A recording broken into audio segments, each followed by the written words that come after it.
अगर आप चाहते हैं कि मुकेश कुशवाहा का वीडियो सबसे पहले आप तक पहुंचे, तो लाल रंग का बटन दबाकर चैनल को सब्सक्राइब जरूर करें और साथ में घंटी को दबाना ना भूलें। Eagle studio.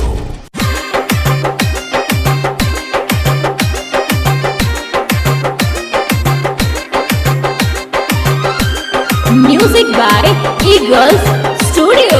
मिलल बा हमरो भाषा रात में मारे लगातार।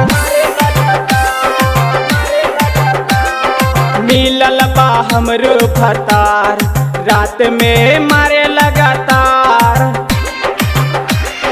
देखी के हमरो जोगाड़ चोली के देवे लाफाड़। दर्द करे हमरो आना रात में मारे लगातार। मिलल बा हमरो भतार रात में मारे लगातार।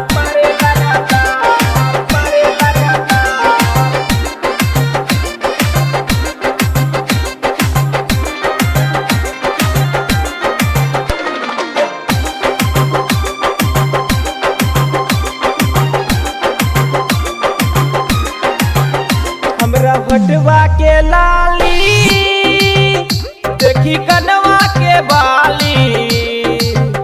पूरा दहिया के चाट जाला छाली हो।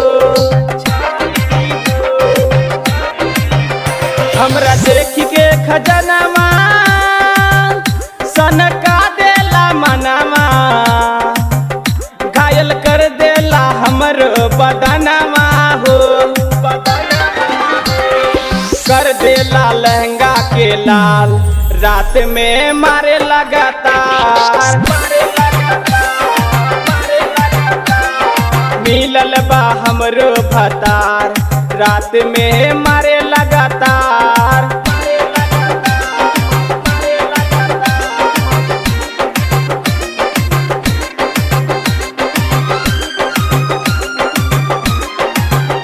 राइटर रंजित सजनवा बाबा अलंगवा।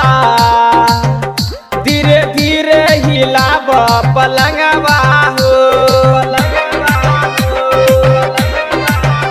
सुन मुकेश देवरवा लिया दाना तेलवा। गजबे उठता कमर में लहरवा हो। दाबेला हमरो अनार रात में मारे लगातार। देखी के हमरो जोगाड़ चोली के देवे लाफाड़। दर्द करे हमरो अनार रात में मारे लगातार। मिलल बा हमरो भतार रात में मारे लगातार।